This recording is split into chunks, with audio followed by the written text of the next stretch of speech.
Muito obrigado. Gostaria de agradecer o convite honroso para participar dessa audiência pública convocada pelo senhor presidente senador Ricardo Ferraço. Gostaria de cumprimentar os senadores, membros desta comissão e os membros desta mesa, senhor subsecretário-geral, embaixador Carlos Rocha Paranhos, nosso amigo Paulo Sotero, do Woodrow Wilson Center, nosso antigo companheiro. Falei muito experiente, não falei velho, não. Que teve uma reclamação lá dentro sobre um adjetivo, entende? É nosso amigo de muito tempo. Eu falo em nome da AmCham, a Câmara Americana, que existe há 95 anos, representando 5.000 empresas. Nós temos, a grande maioria dos associados da AmCham são empresas brasileiras, mais de 80% são empresas brasileiras. Temos empresas nacionais de mais de 40 nacionalidades diferentes, as grandes empresas internacionais são associadas à AmCham e praticamente todas as empresas americanas que operam no Brasil. Antes de falar propriamente da relação econômica comercial, que é o foco da minha fala aqui, eu gostaria de alicerçar um pouco o que falarei sobre colocando um contexto um pouco mais amplo das relações comerciais do Brasil como um todo no mundo. Estados Unidos é muito grande, é muito importante, é muito difícil, de fato, só falar de Estados Unidos sem se colocar num contexto geral. O Brasil atualmente apresenta apenas 1,3% das exportações de todas, comparado em conjunto com todas as nações do mundo. É muito pouco para um país que tem uma economia que representa acima de 3% do PIB mundial. 1,3% das exportações é pouco. Esse percentual é praticamente o mesmo percentual que tínhamos na década de 50 do século passado, a despeito de termos tido um boom de commodities, mas temos vivido um declínio substancial das exportações de manufaturados. A pauta de exportação brasileira, ela vem tomando um rumo perigoso. Nós exportamos cada vez mais para menos destinos. A nossa pauta de exportação se concentra cada vez mais em produtos de menor valor agregado e menos empresas participam do comércio exterior. Apenas 40 empresas representam mais de 50% das exportações brasileiras. 40 empresas. 300 empresas representam praticamente 90% daquilo que se exporta no Brasil. Portanto, o comércio exterior hoje, ele não está sendo uma força que irriga a economia do Brasil como deveria ser. E o que é fundamental para qualquer nação que aspire um status de nação desenvolvida no mundo é que ela possa se inserir na cadeia global de valor. E o Brasil tem uma baixa inserção na cadeia global de valor. Cadeia global de valor hoje tem a ver, é a força motriz da globalização da economia mundial. Raramente se pega um produto sofisticado onde todos os componentes sejam feitos num só país. Eles são feitos em vários países, é uma junção de esforços, é uma conjunção de produz e provê mais, aquele que tem melhores condições de qualidade, de custo, etc. Em suma, para se inserir na cadeia global de valor, nós passamos fundamentalmente pela questão da competitividade. Todos os indicadores de competitividade cada vez mais são requeridos, precisam ser preenchidos para que se possa participar da cadeia global de valor. E a nossa inserção é muito pequena. Outro aspecto é que, de acordo com a Fundação Getúlio Vargas, 75% do comércio mundial se dá no âmbito de países que têm acordos que favoreçam o comércio entre eles. São acordos de facilitação de comércio, são acordos de livre comércio e o Brasil, nesse aspecto, tem apenas 2 acordos de livre comércio. Nós temos o Mercosul, que é muito mais uma união aduaneira, não chega a esse estágio, tem aspectos muito positivos, mas, no conjunto, nós temos uma pobreza de acordos internacionais. E aí nós temos realmente 3 elementos que se compõem e que compõem a força do comércio internacional, que tem a a ver com a inserção dos países na cadeia global de valor, que ela fomenta, ela instiga o fortalecimento da competitividade dos países, e essas duas condições, elas fomentam, levam o país a estabelecer mais e mais acordos comerciais. E os acordos comerciais acabam, é um círculo virtuoso que se forma, ou se não se entra nesse circuito, a gente realmente fica distante desse processo de modernidade, de evolução, que o mundo vive num ritmo bastante intenso. O Brasil precisa levar isso em consideração, precisa se preparar para se inserir cada vez na cadeia global de valor.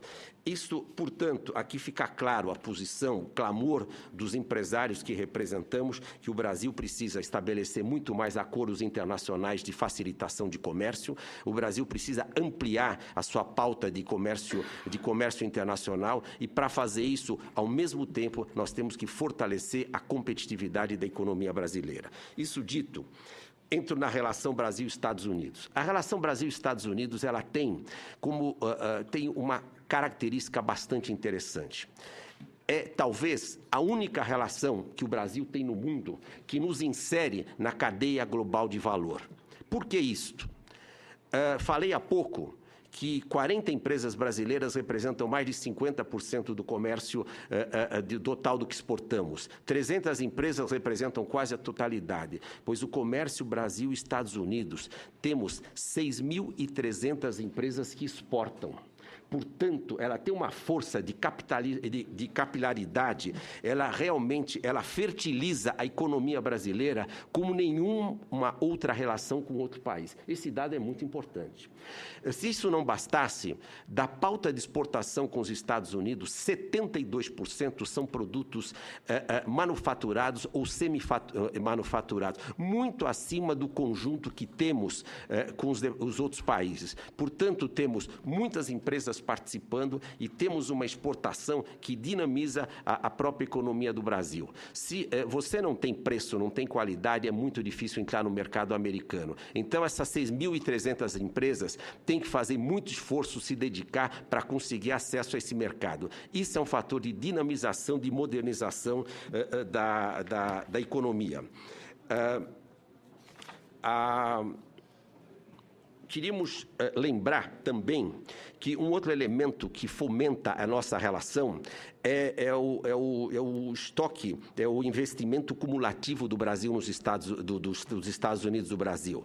Esse capital cumulativo já supera 120 bilhões de dólares, e ele está presente pelo grande número de empresas americanas estabelecidas no Brasil há muito tempo. E essas empresas também, elas fomentam um comércio intercompany, que ajuda também a aumentar esse comércio de manufaturados entre Brasil e Estados Unidos. É uma força de modernização.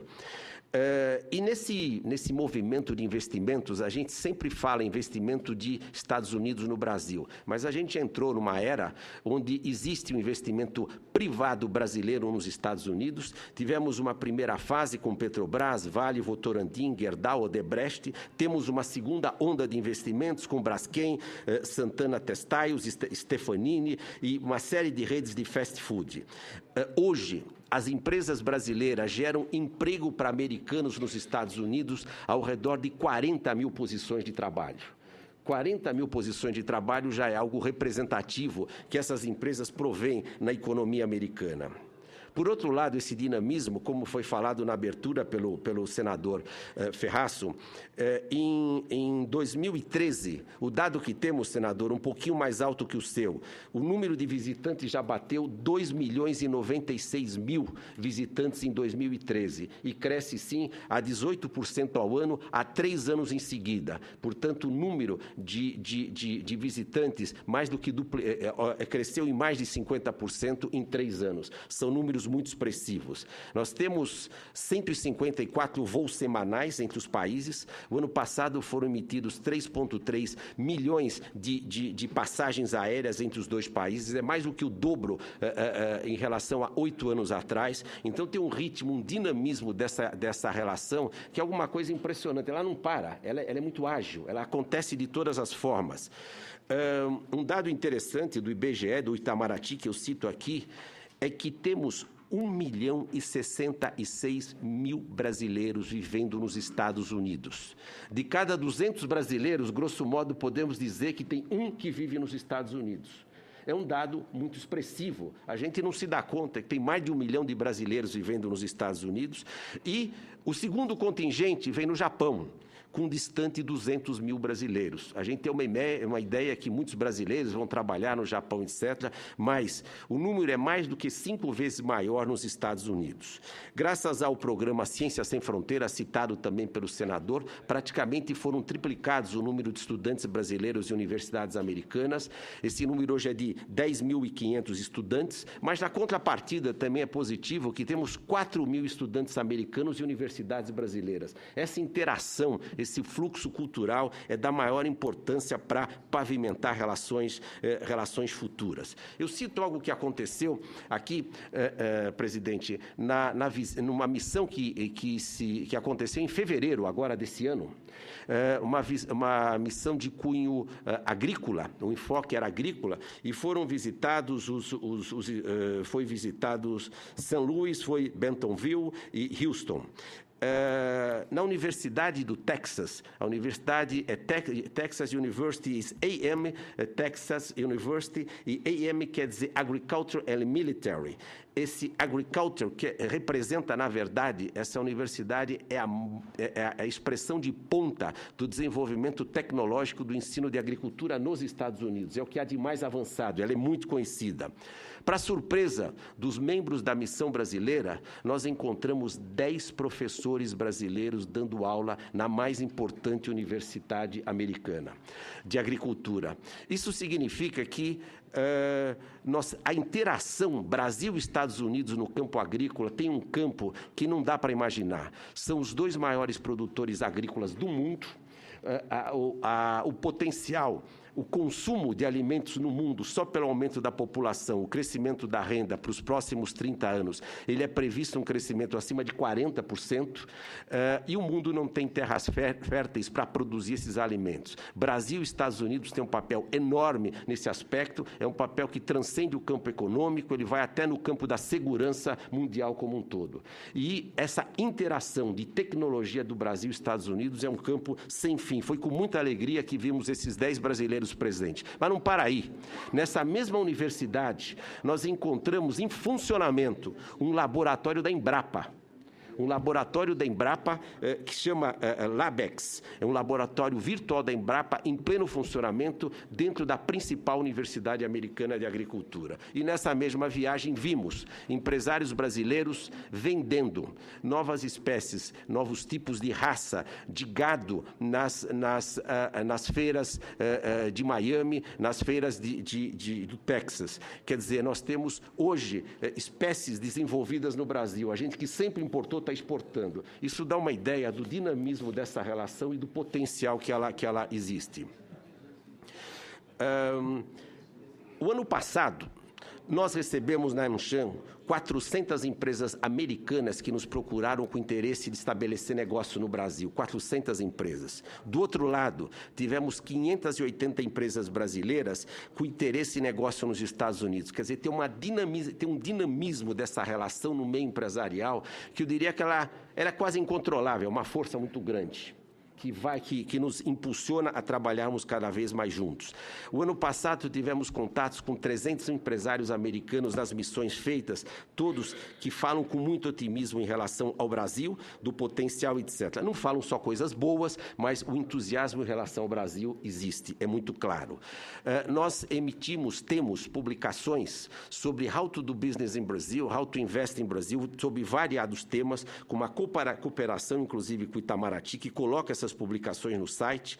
O ano passado nós tivemos acesso, essas publicações foram acessadas por mais de 70 publicações e em todas essas ações, inclusive nas missões comerciais que fazemos, nós contamos aí com a interação, com o apoio do Itamaraty, somos muito agradecidos e vai muito bem.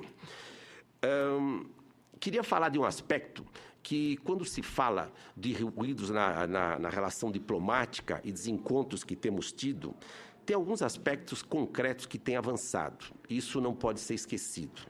Desde 2010 para cá, com a vinda do presidente Obama, houve uma ampliação e um aprofundamento da pauta da relação com os Estados Unidos. Várias questões que incomodavam a relação comercial foram resolvidas. Já não se fala mais do subsídio do etanol, da disputa do suco de laranja na OMC, nós tivemos um bom encaminhamento da questão do algodão, o acesso da carne suína nos Estados Unidos, está se avaliando o acesso da carne bovina também aos Estados Unidos.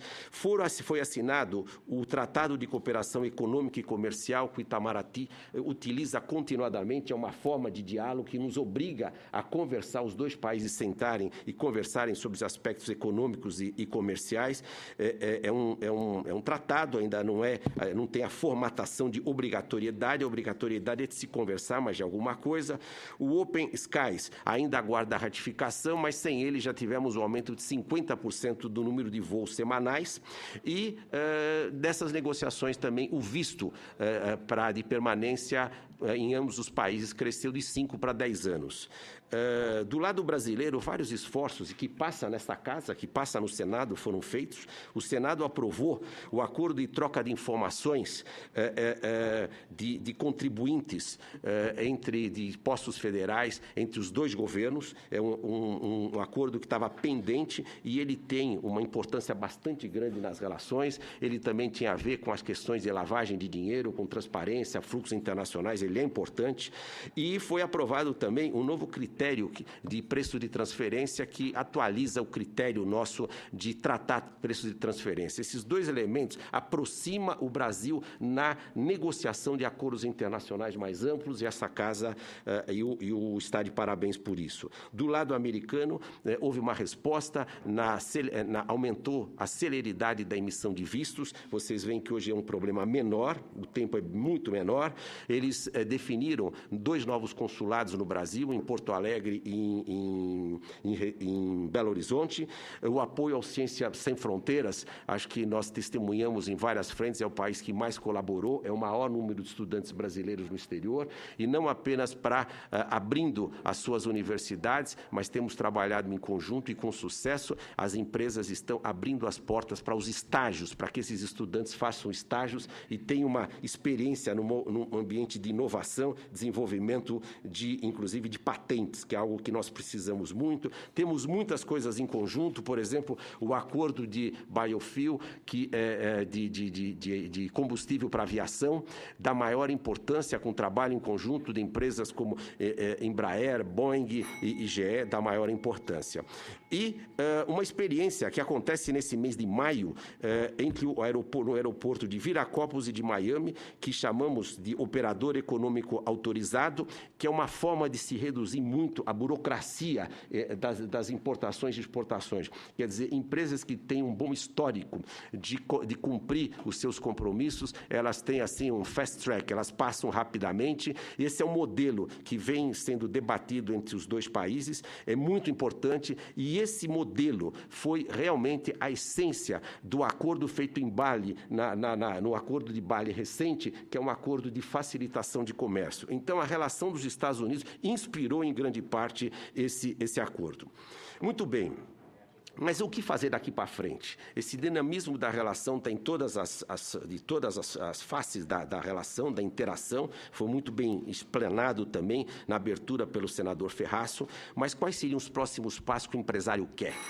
Para que a gente não diga exatamente aquilo que... Eu vou disponibilizar para Vossa Senhoria mais 3 minutos, já de 20 minutos. Eu fecho. Para que Vossa Senhoria possa concluir, é um âmbito brasileiro, as suas manifestações. Tá bom, a gente prepara mais do que conclui, mas eu vou concluir em 3 minutos aqui. Nós estamos fazendo uma pesquisa junto aos associados da AmCham para ver se eles querem ou não um acordo de livre comércio. Até o momento, 93,75% das respostas são a favor de um acordo de livre comércio. Dessas respostas, 65% por parte de empresas brasileiras, 23% de empresas americanas e 12% de empresas internacionais que operam no Brasil. Ao mesmo tempo, temos feito um trabalho em conjunto com o CNI, Fiesp, etc., e temos um estudo mais aprofundado em conjunto com a Fundação Getúlio Vargas para se avaliar ganhos e perdas de um acordo de livre comércio em ambas as partes. Para concluir, é fundamental que o Brasil se insira na cadeia internacional de valor, é fundamental dar um salto, ter coragem para se fazer um acordo de livre comércio. O empresariado, por todos os indicadores, quer. Até há pouco tempo, entidades fortes tinham receio, tinham uma postura mais protecionista, mas o nosso modelo está exaurido. E hoje, infelizmente, não é apenas uma questão de vontade do Brasil. Nós temos que olhar os Estados Unidos, que têm outras prioridades, eles têm o acordo com a União Europeia, o acordo do Pacífico. Nós devemos trabalhar muito bem esse acordo. E fechando, e para fazer, acho que incentivar essa integração, no dia 14 de maio nós vamos ter aqui, inclusive no Senado, presidente, a visita de parlamentares americanos. Estamos trabalhando muito e vamos envolver e vamos procurar trabalhar em conjunto para que eles estejam muito bem recebidos e a gente tenha uma integração maior também na frente parlamentar, que são fundamentais na aprovação de qualquer acordo internacional. Muito obrigado, é o que eu tinha para falar.